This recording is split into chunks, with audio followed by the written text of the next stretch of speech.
PM Shri പദ്ധതി ഇറക്കാനും തുപ്പാനും വയ്യാതെ Keralam. Siraj daily പ്രസിദ്ധീകരിച്ചത്. PM ശ്രീ പദ്ധതി വഴി വിദ്യാഭ്യാസ മേഖലയിൽ കേന്ദ്രം ഇടപെടൽ നടത്തുന്നതോടെ സംസ്ഥാനങ്ങൾക്കുള്ള അധികാരങ്ങളും വിദ്യാഭ്യാസ നയങ്ങളെ രൂപവത്കരിക്കാനുള്ള അവകാശവും പരിമിതപ്പെടുമെന്ന ആശങ്കയുണ്ട്. വിദ്യാലയങ്ങളെ വിവിധ തട്ടുകളാക്കുന്ന അവസ്ഥയും സൃഷ്ടിക്കപ്പെടുമെന്ന് ചൂണ്ടിക്കാണിക്കപ്പെടുന്നു. കേന്ദ്രമന്ത്രി ധർമ്മേന്ദ്ര പ്രധാനുമായി സംസ്ഥാന വിദ്യാഭ്യാസ മന്ത്രി വി ശിവൻകുട്ടി വെള്ളിയാഴ്ച നടത്തിയ കൂടിക്കാഴ്ച ഫലവത്തായില്ല.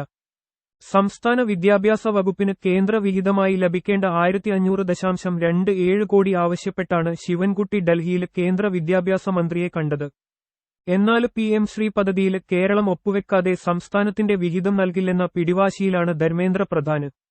അതേസമയം സമഗ്ര ശിക്ഷ അഭിയാൻ വഴി കേരളത്തിനു ലഭിക്കേണ്ട തുകയാണിതെന്നും PM ശ്രീ പദ്ധതിയുടെ പേരിൽ തുക നിഷേധിക്കുന്നത് 2009 വിദ്യാഭ്യാസ അവകാശ നിയമത്തിലെ 7ാം വകുപ്പിന്റെ ലംഘനമാണെന്നുമാണ് കേരളത്തിന്റെ നിലപാട്. 2022 ദേശീയ അധ്യാപക ദിനത്തിലാണ് രാജ്യത്തെ 14,500 സ്കൂളുകളുടെ അടിസ്ഥാന സൗകര്യ വികസനത്തിനായി പ്രധാനമന്ത്രി നരേന്ദ്ര മോദി PM ശ്രീ പദ്ധതി, പ്രധാനമന്ത്രി സ്കൂൾ ഫോർ റൈസിംഗ് ഇന്ത്യ പ്രഖ്യാപിച്ചത്. സ്മാർട്ട് ക്ലാസ് മുറികള്, ആധുനിക സാങ്കേതിക വിദ്യകള്, ലാബ്, ലൈബ്രറി, വിദ്യാർത്ഥികൾക്ക് കലാകായിക രംഗത്ത് മികച്ച പരിശീലനം എന്നിവയാണ് പദ്ധതി വഴി നടപ്പാക്കാൻ ലക്ഷ്യമിടുന്നത്. അതേസമയം പ്രതിപക്ഷം ഭരിക്കുന്ന സംസ്ഥാനങ്ങളിലുൾപ്പെടെ ദേശീയ വിദ്യാഭ്യാസ നയവും വർഗീയവൽക്കരണവും അടിച്ചേൽപ്പിക്കുന്നതുൾപ്പെടെയുള്ള ഒളിയജണ്ടകളുണ്ട് പദ്ധതിക്ക് പിന്നിലെന്ന സന്ദേഹത്തെ തുടർന്ന് തുടക്കം മുതലേ BJP ഇതര സംസ്ഥാന സർക്കാരുകൾ പദ്ധതിയോട് എതിർപ്പ് പ്രകടിപ്പിച്ചു. ഡൽഹി മുഖ്യമന്ത്രിയായിരുന്ന അരവിന്ദ് കെജ്രിവാളാണ് പദ്ധതിയോട് വിയോജിപ്പ് പ്രകടിപ്പിച്ച് ആദ്യമായി രംഗത്തു വന്നത്. പദ്ധതി പിൻവലിക്കണമെന്നാവശ്യപ്പെട്ട് അദ്ദേഹം പ്രധാനമന്ത്രിക്ക് കത്തെഴുതുകയും ചെയ്തു. രാജ്യത്ത് 10 ലക്ഷത്തോളം പൊതുവിദ്യാലയങ്ങളുണ്ടെന്നിരിക്കെ 14,500 വിദ്യാലയങ്ങളില് മാത്രം വികസനം നടപ്പാക്കിയത് കൊണ്ടായില്ല. എല്ലാ പൊതുവിദ്യാലയങ്ങളെയും മികച്ച നിലവാരത്തിലെത്തിക്കാനുള്ള ശ്രമവും പദ്ധതിയുമാണ് രാജ്യത്തിനു വേണ്ടതെന്നായിരുന്നു കത്തിൽ കെജ്രിവാൾ ആവശ്യപ്പെട്ടത്. PM ശ്രീ പദ്ധതി വഴി വിദ്യാഭ്യാസ മേഖലയിൽ കേന്ദ്രം ഇടപെടൽ നടത്തുന്നതോടെ സംസ്ഥാനങ്ങൾക്കുള്ള അധികാരങ്ങളും വിദ്യാഭ്യാസ നയങ്ങളെ രൂപവത്കരിക്കാനുള്ള അവകാശവും പരിമിതപ്പെടുമെന്ന ആശങ്കയുണ്ട്. പാഠ്യപദ്ധതിയുൾപ്പെടെയുള്ള കാര്യങ്ങളിൽ തീരുമാനമെടുക്കാനുള്ള അധികാരം കേന്ദ്രത്തിന്റെ കൈകളിലാകും. വിദ്യാലയങ്ങളെ വിവിധ തട്ടുകളാക്കുന്ന അവസ്ഥയും സൃഷ്ടിക്കപ്പെടുമെന്ന് ചൂണ്ടിക്കാണിക്കപ്പെടുന്നു. അഥവാ സാധാരണ സ്കൂളുകളിൽ നിന്ന് വേറിട്ടു നിൽക്കുന്ന വരേണ്യ വിദ്യാലയങ്ങളെയാകും PM ശ്രീ പദ്ധതി സൃഷ്ടിക്കുന്നത്.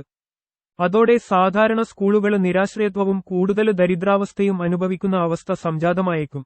മാത്രമല്ല, പദ്ധതി നടപ്പാക്കുന്ന സ്കൂളുകളിൽ പ്രധാനമന്ത്രിയുടെ പേരും കേന്ദ്ര സർക്കാർ നൽകുന്ന PM ശ്രീ എംബ്ലവും പ്രദർശിപ്പിക്കുകയും വേണം.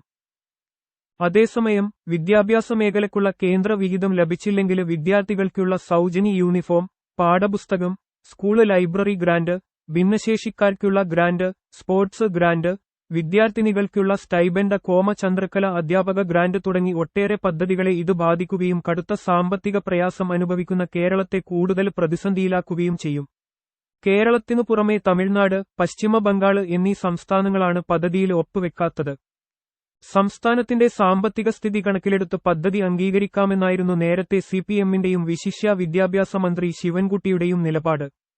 PM ശ്രീ പദ്ധതി അംഗീകരിച്ചാൽ സംസ്ഥാനത്തെ ഓരോ ബ്ലോക്ക് പഞ്ചായത്തിലെയും 2 സ്കൂളുകൾ വീതം പദ്ധതിയിൽ ഉൾപ്പെടുത്തി വികസിപ്പിക്കും. സംസ്ഥാന സർക്കാരുകളുടെ നിർദ്ദേശമനുസരിച്ചായിരിക്കും സ്കൂളുകളേതെന്ന് തീരുമാനിക്കുന്നത്. തിരഞ്ഞെടുക്കപ്പെടുന്ന സ്കൂളുകൾക്ക് വർഷാന്തം 1 കോടി രൂപ വീതം ലഭിക്കും. ഇതിന്റെ 60% കേന്ദ്രവും 40% സംസ്ഥാനവുമാണ് വഹിക്കേണ്ടത്. ഇക്കഴിഞ്ഞ ഏപ്രിൽ 9 ചേർന്ന മന്ത്രിസഭാ യോഗത്തിൽ പദ്ധതിയിൽ പങ്കാളികളാകുന്നത് സംബന്ധിച്ച് സജീവ ചർച്ച നടന്നു. പദ്ധതിയിൽ ചേരുന്നത് കേരളത്തിന് ഗുണകരമാകുമെന്നും മന്ത്രിസഭ അനുകൂല നിലപാട് സ്വീകരിക്കണമെന്നുമായിരുന്നു വിദ്യാഭ്യാസ മന്ത്രിയുടെ ആവശ്യം. നയപരമായ തീരുമാനമായതിനാൽ ഇക്കാര്യത്തിൽ കൂടുതൽ ചർച്ച ആവശ്യമാണെന്നാണ് CPI മന്ത്രിമാരുടെ നിലപാട്. കേന്ദ്ര വിഹിതം നേടിയെടുക്കാനായി നിർബന്ധിതാവസ്ഥയിൽ പദ്ധതി അംഗീകരിച്ചാൽ ഭാവിയിൽ പദ്ധതിച്ചെലവ് മുഴുക്കെ സംസ്ഥാനത്തിന്റെ പിരടിയിലാകുമെന്ന് CPI ആശങ്ക പ്രകടിപ്പിച്ചു. തുടക്കത്തിൽ കൂടുതൽ പദ്ധതി വിഹിതം കേന്ദ്രം വഹിക്കും. പിന്നീട് കേന്ദ്രം അവരുടെ വിഹിതം വെട്ടിക്കുറക്കുകയും ക്രമേണ പദ്ധതി മുന്നോട്ട് കൊണ്ടുപോകേണ്ട ഉത്തരവാദിത്വം പൂർണ്ണമായും സംസ്ഥാനത്തിന്റേതായി മാറുകയും ചെയ്യുമെന്ന് ആശാവർക്കർമാരുടെ വേതനത്തിന്റെ കാര്യം ഉദാഹരണമായി എടുത്തുകാട്ടിയാണ് CPI ആശങ്ക പ്രകടിപ്പിച്ചത്. സമഗ്ര ശിക്ഷ അഭിയാൻ വഴി ലഭിക്കേണ്ട വിഹിതം കേന്ദ്രത്തിന്റെ ഔദാര്യമല്ല, കേരളത്തിന് അവകാശപ്പെട്ടതാണെന്നിരിക്കെ അതിന് PM ശ്രീ പദ്ധതിക്ക് വഴങ്ങേണ്ടതില്ലെന്നും CPI തറപ്പിച്ചു പറയുന്നു.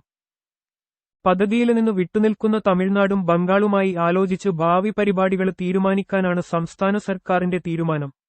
കേന്ദ്രത്തിന്റെ മുമ്പിൽ മുട്ടുമടക്കില്ല, ജുഡീഷ്യറിയെ സമീപിക്കുമെന്നാണ് തമിഴ്നാട് മുഖ്യമന്ത്രി സ്റ്റാലിന്റെ പ്രഖ്യാപനം.